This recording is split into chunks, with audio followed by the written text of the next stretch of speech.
Hey, what's up everyone? It's Emily and welcome back to my channel. Today I have another book review for you and we will be talking about All's Well. I mentioned this book briefly in my winter TBR video. If you haven't watched that video yet and you're interested to know what I'm reading this winter, you can check it up in the cards and down in the description below. I raced through this book. I have tons of thoughts about it, so I thought I had to do a review about it, so here I am. We're going to talk about it. I'm going to try and keep this as spoiler-free as possible. Obviously, I'll be talking about the plot a little bit and the characters, but hopefully this gives you a decent idea to know if this book will be right for you. All's Well. This is my first Mona Awad. I still don't know how to pronounce her name.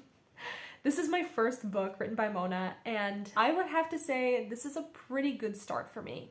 I can definitely see why this book would not be for everyone, but this was a pretty big home run for me. Long and short of it is our main character Miranda used to be an actress, in particular on the stage, and during a production of All's Well That Ends Well where she was playing the lead Helen, she fell off the stage and hurt herself, and that required some surgery, and after surgery she didn't recover well, and now she lives with severe chronic pain. Due to this pain, she can't really walk well, she limps everywhere that she goes.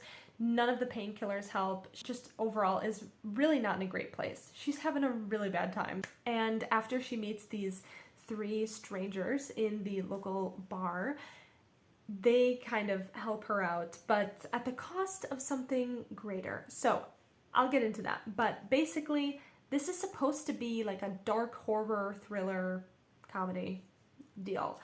Personally, I think that dark comedy is really hard to do well, and unfortunately, I really don't know if I would consider this dark comedy. I suppose in some ways. For me, I think this definitely sits more in the just dark horror contemporary sort of deal. A lot of the main themes in this book it's pretty dark. A lot of bad stuff happens in this book. If you're familiar with her work, I've not read any of her other books, but I know that it is like darker themes, and I think this definitely fits in with a lot of her other works. Miranda is a really interesting protagonist to have because you want to root for her until you don't. And in some ways, she reminds me of the main character in Yellowface, I think her name is June, where at first you kind of feel bad for her, and then like she starts doing really bad things, and then you're like, wow, okay, never mind. You deserve no pity. You deserve nothing. In a lot of ways, this book mirrors a bunch of Shakespeare's shows. I feel like there's a lot at work here that kind of echoes themes of also Shakespeare's work. So the three men, I think, in my opinion, are very reminiscent of the witches in Shakespeare's Macbeth. Macbeth also plays a decent part in this book as well. So Miranda, after her stage incident, goes on to be a collegiate theater professor and is directing the Shakespeare show this year, and she wants to do All's Well That Ends Well, which was her big show. It's like her favorite show. She's kind of obsessed with it. But the students and them had agreed the year before that they would do Macbeth, and that's what they want to do. So the students are kind of pushing against doing All's Well That Ends Well, much to Miranda's disdain. And so like Macbeth as a theme as well also kind of pervades this story. One of the other big parts of this book is that our main character deals with chronic pain, severe chronic pain. I think the author explores this a bit, but never deeper than surface level, I think. I think the author could do a bit more with it, but I think the book is trying to do more than just point out the flaws in the medical community and the gaslighting that a lot of people with chronic pain receive. So Miranda, in the beginning of the book, is really, really struggling. She is taking lots and lots of pills. She's lying to her doctors to be on multiple different medications. She cannot walk most days. She has a hard time getting in her car. She says that her leg feels like concrete. Her foot is like stone. There's a lot of physical descriptions about how much excruciating pain she's in at all moments of the day, that she can't get up from the couch. It's become very much her life, which I think a lot of people who deal with chronic illness and chronic pain will relate to, where like when it's something that you deal with every day and it's so pervasive in your everyday life, it's something you never really stop thinking about, you can kind of understand like she's really struggling, but no one else in her life really seems to believe her. Even her best friends are like, don't you think it's in your head? She goes to see a physical therapist and they put her through excruciating exercises in pain and they don't listen to her and they say that it's in her head. The doctors don't know what's wrong with her. Surgeons refuse to operate to try and fix the problem, but she's still in this intense pain. I think this is really important because it's the first book I've ever read that's actually really straightforward, like addressed this issue. I am not the person to say if this is the best representation ever. I do appreciate at least this glimpse into just how horrible living with chronic illness and chronic pain can be and how it can happen to anyone. You know, she was this, not famous, but she was doing really well for herself in the theater. She was the lead in this Shakespeare production. You know, she was doing well. She was beautiful. She talks all the time about how beautiful she was, and now she's like a shadow of her former self. So how this has just completely, in a lot of ways, upended her entire life, her career, everything, and how much she resents it in a lot of ways as well. And this has definitely affected her mental health. She's not doing great at the beginning of the book. So when these three mysterious benefactors show up and she's dealing with the fact that the students do not want to do the play that she has her heart set on them doing, these three guys show up and they're like, we'll make sure that this show happens. Don't you worry about it.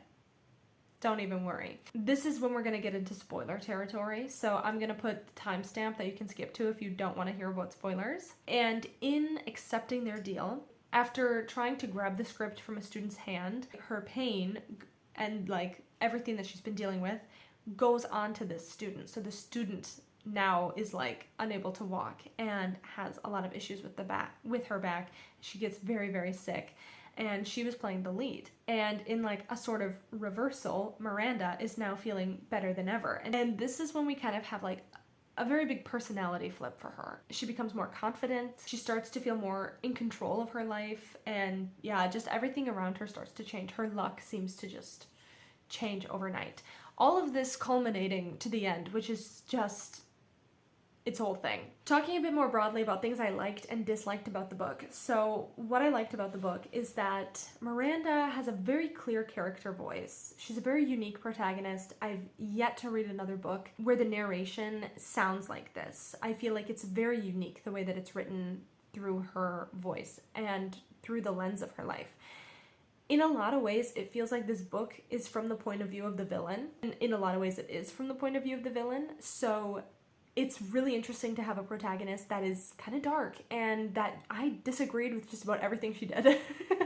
And yet, you still kind of feel for her because being in her mind, you know everything that she's gone through and how she's justifying it to herself, which was a really interesting perspective. We also get to kind of watch her mental decline as well and kind of how she plummets into insanity and how she goes into these kind of grandiose ideas and a new person basically from, you know, the shell of herself that she was in the beginning. It was a very interesting shift and it was just gradual enough that I felt like I could follow it. It wasn't just like a Jekyll and Hyde situation where like a switch was flipped and she was a new person overnight. I'm also a big Shakespeare fan, so that was also just really fun as well, and to kind of hear about the shows and how they were putting them on, and just the process of making theater is just always like really fun for me to read.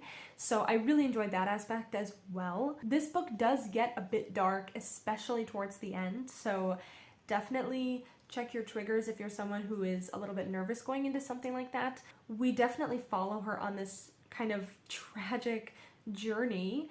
There's also a lot of symbolism in this book that I could probably talk about and get into, but that would just take a bit too long and be probably really boring for a lot of people, so I'm just not even gonna get into it. But if you're someone who really likes reading beneath the text and you like symbolism and things that are a bit weird, this would be a really good book for you. I think dark and weird is a good way to describe it. I mean that in a loving way. I really enjoyed reading this book. I think the biggest thing about this book I didn't love is that they probably said the phrase "all's well" 200 times. If she had said it again, I was about to lose my mind. Don't really have too much negative to say about it because it's really just going to come down to taste preferences whether or not you enjoy this kind of book. If you like things that are weird, that kind of feel like a manic dream, it makes you wonder, did any of this even happen? You will like this book. If you're someone who does not enjoy those things, you probably will not like this book. That's just kind of the long and short of it. I did think that the ending was a bit abrupt and that it didn't really feel justified after everything that had happened, was a bit too neatly wrapped up very quickly. I mean, maybe that is truly like what they were going for, and that's totally okay. It felt like there weren't a lot of consequences for the really horrible things that Miranda had done up until that point. I'm also not sure if this book really brings anything new to the conversation surrounding chronic illness and the like medical system and support systems that are set up around it. I don't know if it's really bringing anything new to the table within that topic. I wouldn't go into this book thinking that it's going to have the best representation or that it's going to do something new and astounding for that. I do think it's something used much more as just part of Miranda's backstory and who she is and like how this is affecting her everyday life. I have to say, if you are someone who really enjoyed If We Were Villains, or in that case anything within that range, this might be one that you would actually really enjoy, especially with all of the Shakespearean references. If one of the reasons you loved If We Were Villains was for the Shakespeare, it was definitely an interesting story. If you're someone who likes unreliable, unlikable main characters who are like really going through it, this is a good one for you. And this book definitely felt a little bit like a fever dream in a lot of ways. But it was a whole lot of fun and I really couldn't put it down. I thoroughly enjoyed the process of reading it. And at the end of the day, isn't that what's really important? For me personally, I ended up giving this book 4 stars. My stars, as always, are very arbitrary. They don't really mean anything, so take that with a grain of salt. But I had a thoroughly fun time when reading this book, and I think that if you are someone who likes any of the things that I've already mentioned, this could be a really great addition to your TBR. If you've read this book, be sure to let me know in the comments what you thought about it. As always, I would love to hear from you. If you enjoyed this video and you found it helpful, please be sure to like it and subscribe to my channel. It really helps me out a lot. Thank you so much as always for being here. I hope you have a great rest of your day, and I can't wait to see you in the next one.